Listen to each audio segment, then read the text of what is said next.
kumaha? Peda kumaha? Pada nolol, kan orang ngisi nom istri sih nanti. Oh, Pakai masker ngenolol. pakai masker ngenolol. Terus kumaha? Didenda tuh? Didenda? 50.000 dong. Allahu Akbar. Si Didenda sabar aja? 50.000, 25 bang itu oke. Ya Allah.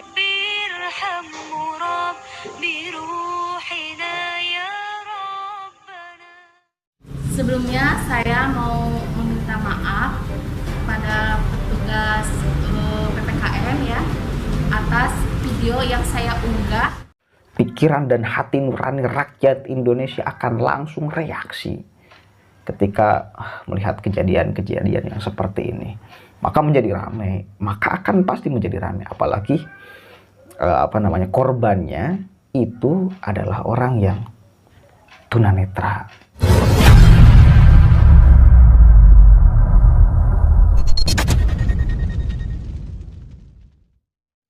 Assalamualaikum warahmatullahi wabarakatuh. Hamdan syukran lillah amma ba'd. Sahabat-sahabat sekalian, nih saya penting untuk mengabarkan informasi ini.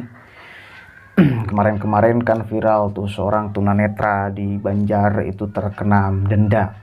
Banyak sekali kemudian para netizen atau orang menghakimi petugas pada akhirnya PPKM karena sangat tidak berperi kemanusiaan. Tetapi kemudian ini perlu diluruskan. Benar gak sih kejadiannya seperti ini gitu loh. Yang mengunggahnya dengan begitu semangat, bertanya dan seolah sangat menyudutkan dari awalnya juga kepada petugas PPKM. Ya begitulah, kita hari ini banyak sekali informasi-informasi yang memang harus kita saring. Apalagi bertebaran di media sosial yang itu belum jelas kabar kejadian asli nyatanya. Tapi yang namanya orang Indonesia langsung saja reaksi karena jiwa kemanusiaan, jiwa sosial orang Indonesia memang gak ada yang bisa menandingi gitu loh ya. Ketika ada sesuatu yang itu menyudutkan atau menghinakan kemanusiaan, maka orang Indonesia secara otomatis akan langsung reaksi, membela, prihatin, dan sebagainya ya. Nih, kita akan lihat video klarifikasi dan minta maaf sekaligus seorang perekam video yang menyebarkan video itu.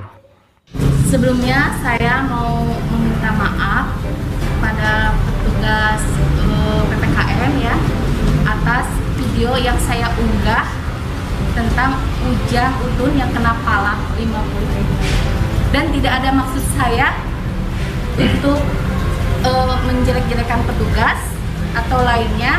Itu karena saya juga tahu itu memang palak asli, karena kalau petugas asli itu nggak begitu, harus pakai surat dan ikut sidang ya gitu.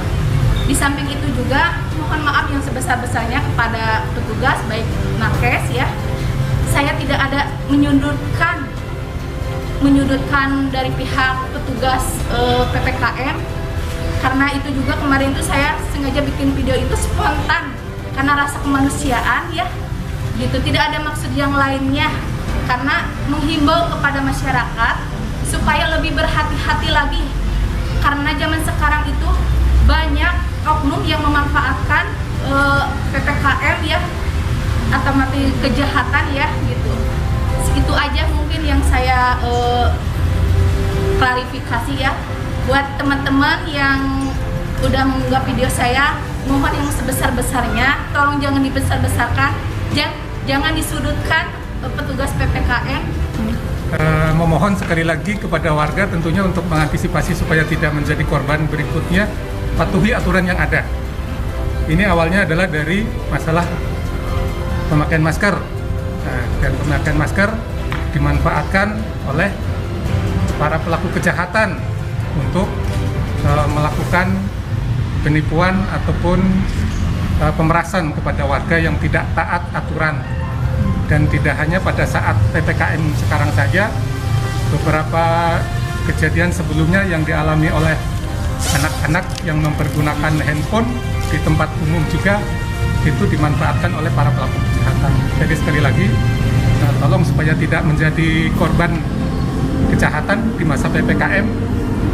Warga sekali lagi patuhi protokol kesehatan yang ada. Kemudian apabila ada yang mengaku-ngaku dari petugas PPKM, tolong dilakukan cross check, karena tadi sudah disampaikan oleh Jubir, kita tidak melakukan denda di tempat, tapi harus melalui persidangan terlebih dahulu.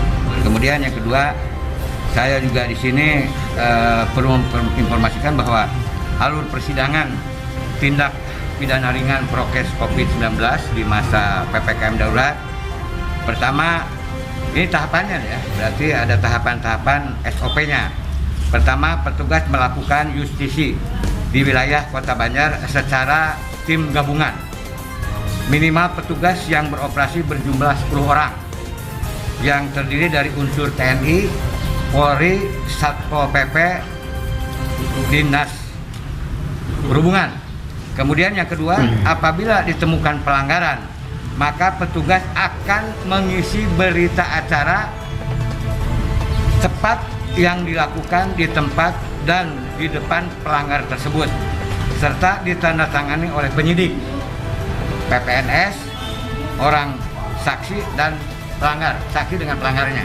Kemudian yang ketiga, SOP yang ketiga, berita acara cepat berisi rangkap 4. Terdiri dari warna merah yang diberikan kepada pelanggar, warna kuning yang diberikan kepada penyidik, warna putih diberikan kepada pengadilan, dan warna hijau diberikan kepada kejaksaan.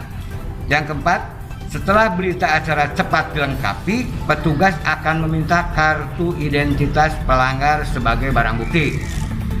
Yang kelima, pelaksanaan sidang dihadiri oleh penyidik dari Polres, PPNS, orang saksi, pelanggar, kejaksaan, dan di sidang tindak pidana ringan pelanggaran prokes terbuka untuk umum. Artinya dilaksanakan kemarin juga diketahui bahwa sidang pelanggaran PPKM darurat ini terbuka, secara terbuka, publik juga tahu.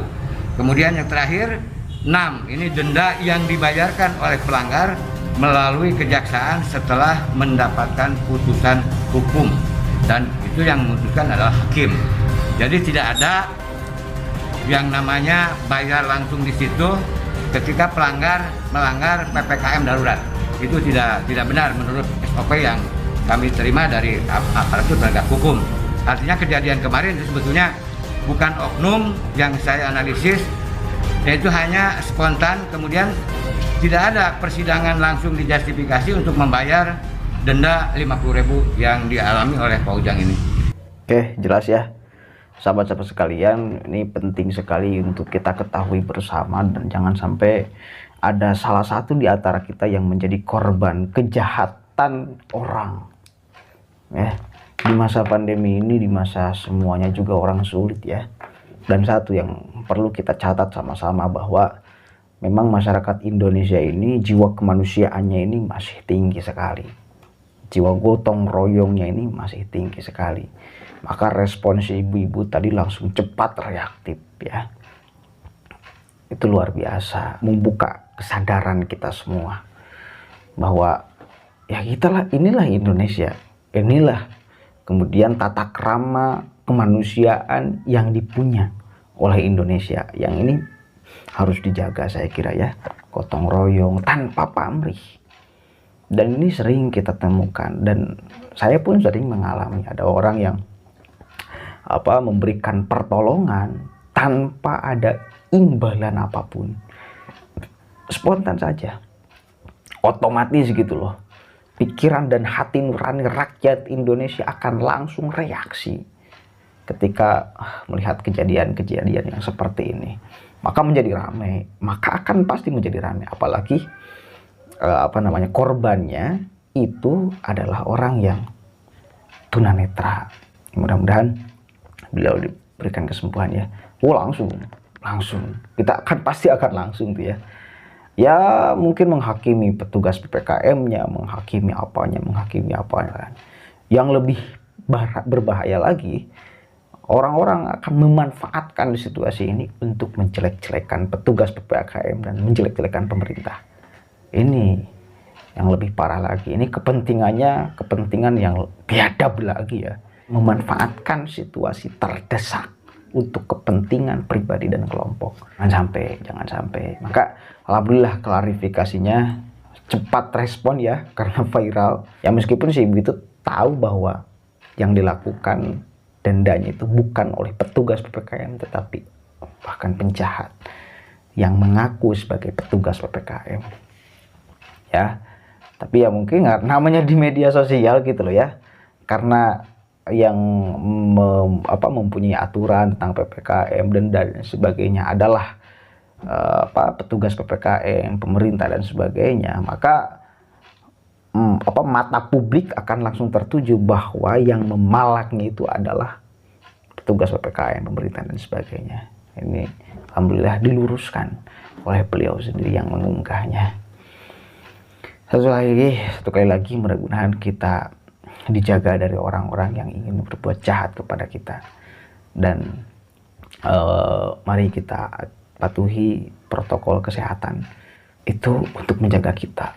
Allahul muwaffiq ila aqwamit thoriq, wallahu a'lam bishawab. Assalamualaikum warahmatullahi wabarakatuh.